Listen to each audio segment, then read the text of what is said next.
In a quiet, small town where fear ruled the streets, a murder trial gripped every heart. The accused wasn't just any suspect. He was a wealthy, powerful man everyone knew was guilty. Yet no one dared speak. The judge's gavel was ready to declare him free when the heavy courtroom doors creaked open. All eyes turned as a tiny 3-year-old girl entered, clutching a worn teddy bear, a vigilant German shepherd by her side. The silence deepened when she raised a trembling finger at the man in the dock and said with chilling certainty, "He is the killer." The town of Brookhaven looked peaceful on the surface. Charming brick storefronts, leafy streets, and a courthouse that had stood for over a century. But beneath its postcard calm lay a current of fear no one dared name aloud. At the heart of that fear was Victor Kane, a man whose fortune had been built on real estate deals and backroom favors. His name opened doors and closed mouths. People said he could buy silence as easily as he bought land, and those who crossed him learned quickly how unforgiving his reach could be. Victor's influence wasn't just rumor. It was a presence. The diner waitress who once overheard his threatening words suddenly quit and left town overnight. A neighbor who hinted at seeing something suspicious retracted his statement within days. Even the local newspaper, usually fearless, avoided printing his name. Brookhaven's citizens exchanged knowing looks when the murder trial began, but their eyes dropped the moment anyone asked what they'd seen. Fear wasn't only in their minds, it had become part of the air they breathed. When the trial opened, that quiet terror filled every wooden bench and marble hallway. Prosecutors whispered that without witnesses, they were fighting smoke with empty hands. Residents who had first sworn to testify now offered vague excuses or claimed failing memories. It was as if an invisible hand pressed on the entire town, warning them of consequences too dark to imagine. Everyone knew Victor Kane was guilty of the neighbor woman's brutal killing, but knowing was not the same as daring to speak. In Brookhaven, truth had a price no one was willing to pay. It began on an otherwise ordinary autumn night. The air was crisp, and Brookhaven's narrow streets glowed under soft porch lights as families settled in after dinner. In a modest white house near the edge of town lived Eleanor Hayes, a kind-hearted woman known for her warm smile and habit of baking extra pies for neighbors. She was alone that evening, reading by the fireplace. No one could have guessed that the quiet would soon break with a violence that would rattle the entire town. Shortly after midnight, a neighbor walking his dog heard a sudden, sharp scream, a sound so piercing it sliced through the calm like a blade. Then silence. He hesitated, heart pounding, but before he could react, the lights in Eleanor's house flickered and went dark. The next morning, police found her lifeless body in the living room. A single stab wound to the chest told the story of a swift, brutal attack. There were no signs of forced entry, and no fingerprints on the windows or doors, only the faint metallic scent of blood. Rumors spread quickly, carried in hushed tones over fences and in church pews. Many whispered the same name, Victor Kane. People recalled seeing his black sedan near Eleanor's street earlier that evening. Others muttered about a long-standing dispute over a piece of property she had refused to sell. Yet when detectives knocked on doors, potential witnesses lowered their voices or shut them entirely. The case that should have been clear became a maze of silence. What remained was a town gripped by dread and a courtroom destined to become the stage for a battle between truth and terror. The courthouse loomed like a silent sentinel as dawn's first light spilled across Brookhaven Square. By mid-morning, every wooden bench inside was filled, the air thick with nervous whispers and the faint creak of shifting bodies. Reporters angled for seats near the front, their pens ready to capture what many quietly feared would be a performance rather than a quest for justice. The scent of old oak and paper mixed with tension, creating a heaviness that pressed on every chest. Victor Kane entered flanked by his attorneys, dressed in a perfectly tailored suit that seemed to mock the gravity of the charge against him. His measured stride and faint, confident smile told the crowd he feared nothing. At the prosecution table, District Attorney Linda Carver straightened her notes, her jaw tight. She had evidence of motive, but without eyewitnesses, every argument felt like reaching into fog. Behind her, the few neighbors who had once promised testimony now stared down at folded hands, unwilling to meet her eyes. The proceedings began with routine formality. Charges read, motions debated, but beneath the surface ran a quiet sense of futility. Victor's defense lawyer, a smooth-voiced strategist, seized every chance to question the investigation, painting the crime as an unsolved mystery built on rumor and envy. Each objection sustained by the judge felt like a small door closing.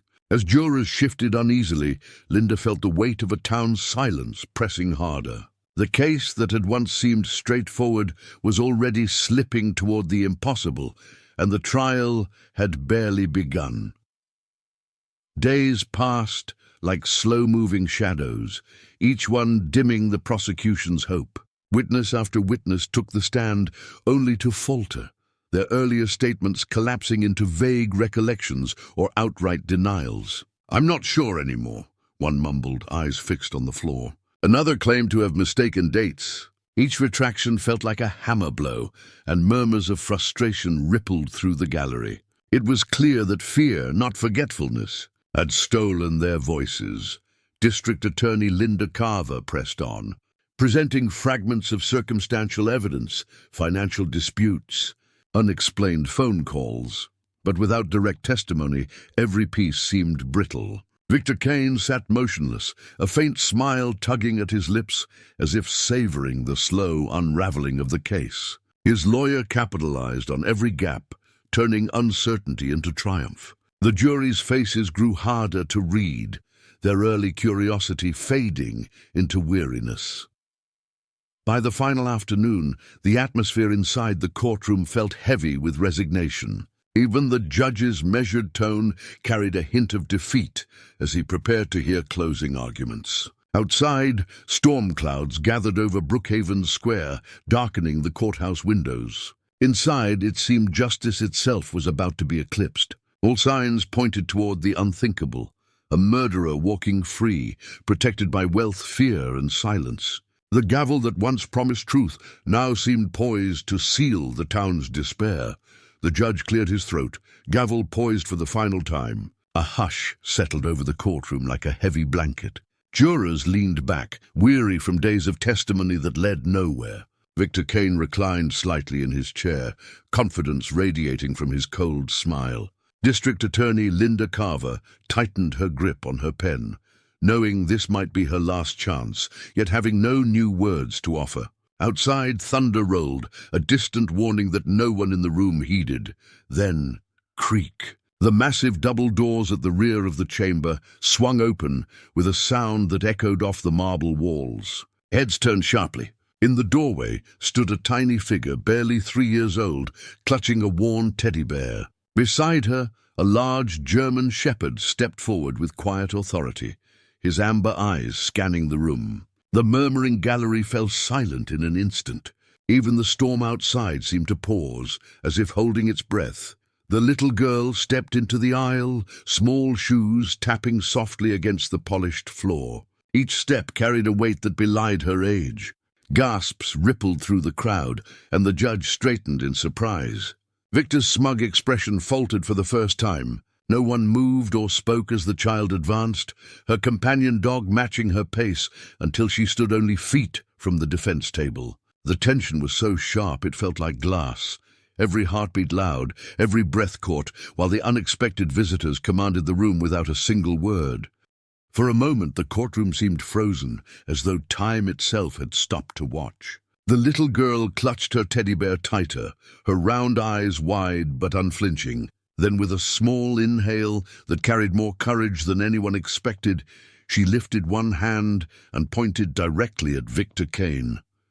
The gesture was steady, her tiny finger unwavering despite the vastness of the room. "He is the killer," she said, her soft voice slicing through the silence like a bell. A collective gasp escaped the gallery. Even the ceiling fan seemed to pause mid-spin. The judge blinked, momentarily stunned. "Young lady," What did you say? His voice, usually commanding, now carried an edge of disbelief. The child repeated her accusation, firmer this time, as if the first declaration had merely been a rehearsal for the truth. Murmurs swept the benches. Jurors leaned forward, eyes wide. On the defense side, Victor stiffened, the faint color draining from his cheeks. His lawyer's pen slipped from his hand and clattered to the floor, the sound unnaturally loud. Yet the girl didn't flinch. She shifted her teddy bear from one arm to the other, a small act of comfort amid the tension. Her German shepherd stood tall at her side, ears pricked, gaze locked on the accused. The room, once a theater of adult arguments and evasions, now belonged entirely to a child. In that instant, power shifted. A 3-year-old, armed with innocence and fearless clarity, had thrown a challenge no defense strategy could ignore. The defense lawyer recovered first, forcing a thin smile that didn't reach his eyes. "Your Honor," he said with a dismissive chuckle, "this is absurd. We are allowing a toddler's fantasy to disrupt a serious criminal trial." His voice dripped with condescension, as though mere mockery could erase the child's words. Several people in the gallery nervously laughed along, eager to believe this was nothing more than childish confusion. The judge rapped his gavel once, the sharp crack echoing like a warning shot. Victor Kane leaned back, regaining a sliver of his earlier swagger. "This is a stunt," he scoffed, his voice carrying across the silent chamber. Anyone can coach a child to say anything. Yet the slight tremor beneath his tone betrayed a flicker of unease. District Attorney Linda Carver rose quickly, her gaze firm. "Your Honor, I request that we at least hear what the child has to say." Dismissing her without a question would be premature. The judge studied the little girl for a long moment, weighing caution against an instinct he couldn't ignore. Finally, he nodded. "Proceed," he said, his deep voice steady. The room stilled again, but the mood had shifted. What began as ridicule now carried an undercurrent of curiosity and doubt. The girl adjusted her grip on her teddy bear and looked up at the bench, her small face determined. The German shepherd beside her gave a low, reassuring rumble, as if sensing that the real battle was just beginning. Against the tide of adult skepticism, the child and her faithful companion stood like a quiet storm, ready to speak truth that no one else dared. The judge leaned forward, his gavel resting but ready. "Young lady," he said gently, "can you tell us what you saw?" The little girl drew a shaky breath, clutching her teddy bear closer. Her German shepherd pressed lightly against her leg, a silent pillar of comfort. "I saw him," she began, her small voice clear despite a tremor. "The night Miss Eleanor got hurt. He went into her house with a shiny knife. I heard her scream. Then I saw him stab her." Gasps rippled through the courtroom like a sudden gust of wind, she continued, describing details no one expected: the creak of Eleanor's old porch steps, the smell of rain on the air, the way the hallway light flickered when the door closed. Every word carried the unfiltered precision of memory, untainted by fear. The jurors exchanged startled glances, their skepticism giving way to something heavier, recognition of truth. District Attorney Linda Carver scribbled furiously, her heart racing. These were facts no one outside the crime scene should know. Victor Kane's face blanched. His lawyer shifted uneasily, searching for an interruption, but finding none that wouldn't draw suspicion. The gallery sat frozen, the sound of the child's testimony hanging in the air like a bell that refused to stop ringing. In that charged silence, the courtroom began to feel less like a theater of power and more like a place where an unexpected witness, tiny, fearless, and pure, could finally pierce the wall of fear that wealth and influence had built. For a heartbeat, no one moved. The child's words seemed to hover like a storm cloud, impossible to ignore. Then the murmurs began, low at first, then rising into startled whispers. Jurors exchanged sharp glances, their earlier boredom replaced by keen attention. A few leaned forward, elbows on knees, as if they might catch truth more clearly if they moved closer. Reporters' pens scratched furiously, trying to capture every detail of the moment that had turned the trial upside down. Victor Kane shifted in his seat, his calm veneer cracking. A bead of sweat traced down his temple. He straightened his tie, then loosened it again, fingers twitching. His lawyer whispered urgently in his ear, but Victor barely nodded, eyes fixed on the small witness who refused to flinch. Across the aisle, District Attorney Linda Carver felt a surge of cautious hope. The silence that had once weighed on her case now felt charged with possibility. The judge tapped his gavel lightly, not to silence the room, but to ground it. "Order," he said, though even he could not hide the curiosity sharpening his voice. The little girl stood steady, her teddy bear tucked beneath her chin, the German shepherd beside her like a sentry. In that moment, the balance of power visibly shifted. Where fear had ruled, something new, raw and undeniable, was taking hold. The town's long, muted voice was stirring awake, led by the smallest, most unexpected witness of all. The defense lawyer sprang to his feet, desperation creeping into his polished tone. "Your Honor, this is nothing but a child's imagination. We cannot—" But before he could finish, the little girl's voice rang out sharp and unwavering. "I need you!" she cried, turning to her German shepherd. The sudden plea cut through the air like a lightning strike, silencing every whisper and even halting the lawyer mid-sentence. The dog responded instantly. His ears snapped forward, muscles coiled with alert purpose. A low, warning growl rumbled from his chest as he stepped in front of the girl. His amber eyes locked on Victor Kane. The once smug defendant stiffened, pushing back in his chair as the dog began a slow, deliberate circle around him. The tension thickened until it felt like the entire room was breathing in unison with the animal's steady prowl. Then, without warning, the German shepherd spun and bolted toward the rear doors of the courtroom. Gasps followed him as his paws echoed on the polished floor. "Stop that dog!" The defense lawyer shouted, but no one moved. Even the judge sat frozen, his gavel lowered, watching the animal disappear into the hallway. The silence that followed was electric, every heart pounding with the knowledge that something extraordinary and possibly decisive had just been set in motion. Seconds stretched into long, breathless minutes. The courtroom remained frozen, every creak of the old wooden benches magnified in the charged silence. Jurors exchanged uneasy looks. Victor Kane drummed restless fingers on the defense table, his earlier bravado eroding with each passing heartbeat. Even the judge leaned forward, eyes fixed on the double doors, as though willing the mystery to unfold. Somewhere in the distance, hurried footsteps echoed, a growing rhythm that quickened the room's collective pulse. Then the doors burst open. The German shepherd bounded back inside, his coat glistening with determination. Clenched carefully in his powerful jaws gleamed a kitchen knife, its blade smeared with dried crimson. A sharp gasp rippled through the gallery like a sudden windstorm. The dog trotted straight to the judge's bench, placing the blood-stained weapon gently at the bailiff's feet before sitting back on his haunches. Chest heaving but eyes proud and unflinching, chaos erupted. Reporters leapt to their feet, pens forgotten. Jurors gawked, mouths open in shock. Victor Kane's face drained to an ashen grey, his composure shattering as he pushed back from the table. His lawyer stammered, words failing in the wake of such undeniable proof. The judge's gavel cracked like thunder, calling for order, but the moment had already changed everything. What the little girl described was no longer testimony. It was now solid, bloody evidence carried in by a loyal, relentless guardian.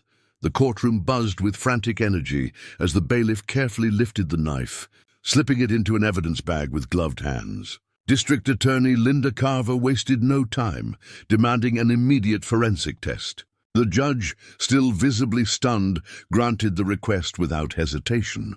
Within minutes, a team of on-call technicians, stationed nearby for high-profile cases, entered with portable equipment, their faces taut with urgency. Every eye followed them as they worked in focused silence, the hum of their machinery filling the tense air. Victor Kane tried to speak, but his voice cracked. This proves nothing," he muttered, though the tremor in his words betrayed his fear. His lawyer leaned in, whispering frantically, yet even he seemed to know the tide had turned. At the prosecution's table, Linda stood tall, her heart pounding with cautious triumph. The little girl sat quietly with her German shepherd, who remained alert and motionless, as if he understood the weight of the moment. When the lead technician finally looked up, the room seemed to hold its breath. "We have a match," he announced, his voice carrying like a verdict. "Fingerprints consistent with Victor Kane." Gasps broke the silence, followed by an astonished murmur that rolled through the gallery. Victor's face blanched, sweat beading on his brow. No cross-examination, no lawyer's clever spin could erase the cold science of fingerprints. In a single irrefutable instant, the child's account, once doubted and dismissed, had hardened into undeniable fact. The courtroom erupted into a storm of voices, gasps, hurried whispers, and the rapid clicking of reporters' pens. The judge's gavel came down like a thunderclap, restoring silence with 3 decisive strikes. His eyes, sharp and unyielding, fixed on Victor Kane. "This court finds you guilty of murder," he declared, each word ringing through the chamber like iron. "You are hereby sentenced to death." The words seemed to reverberate off the oak-paneled walls, a final echo of justice long delayed. Victor's shoulders sagged, as though the air had been pulled from his body. The arrogant tilt of his chin vanished. His hands, once steady, trembled against the defense table. His lawyer sat pale and speechless, the fight drained from his face. Around them, townspeople who had lived in fear for years exhaled as if a great weight had finally lifted. Some wept openly, tears of relief and vindication shining in their eyes. The little girl clutched her teddy bear as her German shepherd pressed close, his calm presence a quiet counterpoint to the drama. District Attorney Linda Carver allowed herself a brief, grateful breath, the victory both astonishing and humbling. The gavel struck one final time, sealing the verdict. In that moment, the courthouse, once a stage for intimidation, became a sanctuary of truth. Fear had been broken not by power or wealth, but by the steadfast courage of a child and her loyal dog. As the courtroom slowly emptied, the heavy tension melted into something warmer, relief, admiration, awe. The little girl stood at the center of it all, still holding her teddy bear, her German shepherd seated faithfully at her side. The grand double doors opened once more, and her parents rushed in, their faces streaked with tears. They fell to their knees, wrapping their daughter in trembling arms. "Sweetheart," her mother whispered, voice breaking. "You were so brave." Her father's hands rested on her small shoulders, his pride shining brighter than words could hold. The German shepherd received his own flood of gratitude. Officers bent down to pat his strong neck, murmuring praise. "Good boy," one said reverently, as if the words were barely enough. The dog accepted each gesture with quiet dignity, his amber eyes soft but alert, always keeping a protective watch over the child he loved.